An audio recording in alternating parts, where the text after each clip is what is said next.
दोस्तों, आज हमारा एनसीईआरटी छठी से जो 12वीं कक्षा की एनसीईआरटी सीरीज हमने चला रखी है हिंदी की, उसका तीसरा दिन है और हमारी तीसरी कविता है जो है मैं सबसे छोटी हूँ, जो सुमित्रानंद पंत द्वारा लिखी गई है। और यहाँ से जो महत्वपूर्ण प्रश्न यही बन जाता है कि मैं छोटी हूँ, मैं सबसे छोटी हूँ कविता के कवि का क्या नाम है। उनका नाम है सुमित्रानंद पंत। और एक ये भी है कि इनको सुमित्रानंद पंत जो कवि हैं, इनको कवियों का सुकुमार भी और प्रकृति का सुकुमार भी कहा जाता है, क्योंकि इन्होंने प्रकृति के ऊपर बहुत कुछ लिखा है, तभी इनको प्रकृति का सुकुमार कहा जाता है।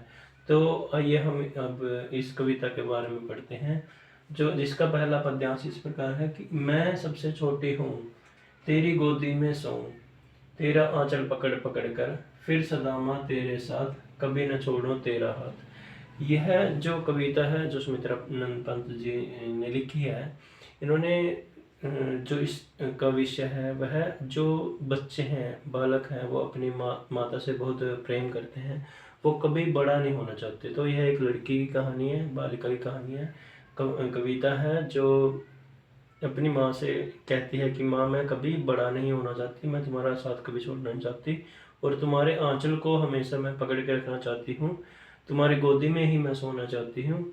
तो इसके बारे में कहा है कि मैं सबसे छोटी हूँ कि माँ मैं कभी भी बड़ी ना हूँ, मैं हमेशा छोटी रहूँ और तेरी गोदी में सोऊं कि मैं हमेशा तेरी गोदी में ही सोऊं। अपनी माँ से बात करती है।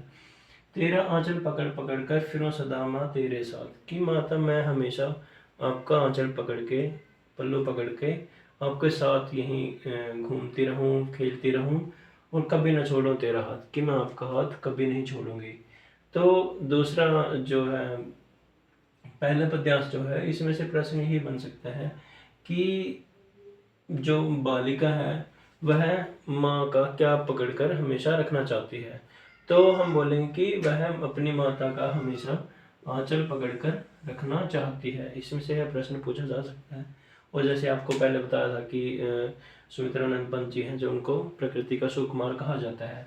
और इसमें जो दूसरा हम पद्यांश करेंगे, इसमें है बड़ा बनाकर पहले हमको तू पीछे छलती है मात, कि पहले आप हमें बड़ा बना देते हैं और फिर हमें छलते हैं। पहले बड़ा बनाकर हमें छल लेते हैं कि हमारा बचपन जो है छूट जाता है और हम जो है देश की या फिर अपने परिवार की जिम्मेदारियों में फंस कर रह जाते हैं, तो वो खेलने के दिन हमारे खत्म हो जाते हैं।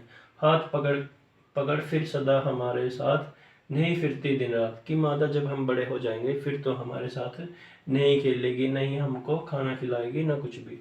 अपने कर से खिला धुला मुख, इसमें ये क्या है कि जो कर है, कर कर शब्द का जो अर्थ है यहाँ पे हाथ है, कि अपने हाथ से, हाथ,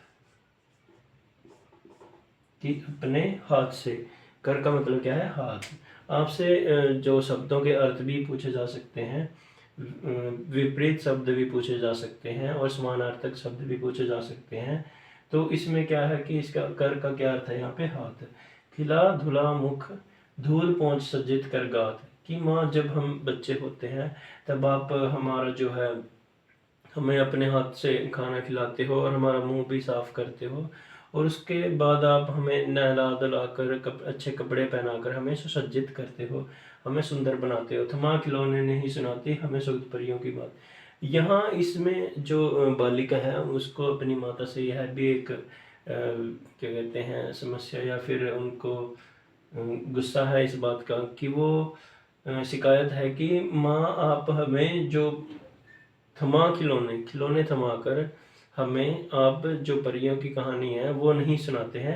और इसमें यह प्रश्न बन जाता है कि बच्ची जो है किस वजह से माता से जो है गुस्सा है या फिर उनको उससे शिकायत है कि आप उसके हाथों में, बच्चों के हाथों में माताएं क्या थमा देती हैं। तो हमें क्या ऑप्शन देना है, खिलौने, कि हमें बच्ची के हाथों में खिलौने थमा देते हैं। यह प्रश्न एक और यह भी बनता है कि जो मैं सबसे छोटी हूँ जो कविता है वह उसका विषय क्या है।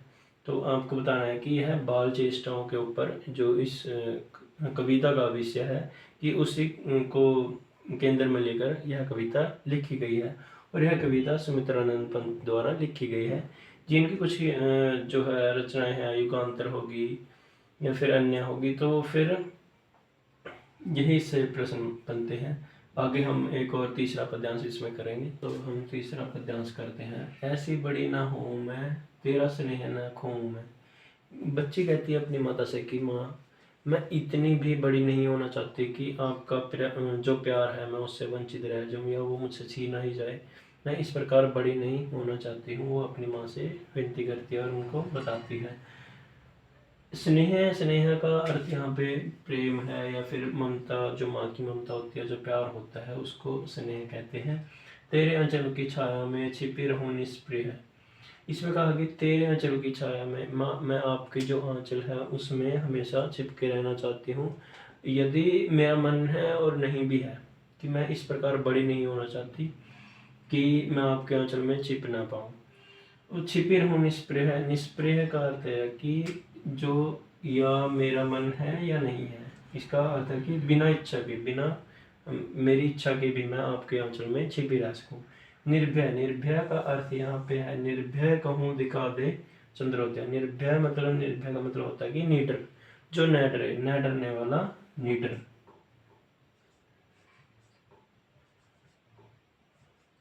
न डरने वाला, निडर। कहूँ दिखा दे चंद्रोदय की हे माँ, कि मैं इतनी भी बड़ी ना हूँ, वह मैं इतनी छोटी रहना चाहती हूँ कि निष्प्रह, बिना इच्छा के भी मैं आपके आंचल में छुपी रह सकूँ और बिना किसी भैया के, बिना किसी डर के मैं आपसे कह दूँ कि माँ मुझे आप क्या दिखा दें, चंद्रोदय की। हम मुझे जो चांद निकलता है जब उसे कहते हैं चंद्रोदय, की मुझे चांद दिखा दो।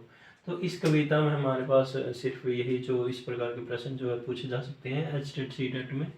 एचटेट में ही एनसीईआरटी के ज़्यादा प्रश्न जो है पूछे जा सकते हैं। 10-15 प्रश्न आते हैं आपके, जो 60 मार्क्स का आपका सब्जेक्ट का पेपर होता है, उसमें एनसीईआरटी से 10-15 क्वेश्चन हमेशा पूछे जा सकते हैं। और बाकी के प्रश्न आपसे जैसे पेडागोजी से भी पूछे जा सकते हैं। तो इसमें से, इस कविता में से ही प्रश्न पूछे जा सकते हैं। धन्यवाद। और हमारी सीरीज ये आगे 12वीं कक्षा तक चलेगी और छठी कक्षा हम कर रहे हैं। छठी कक्षा की आज हमारी है तीसरी कविता थी।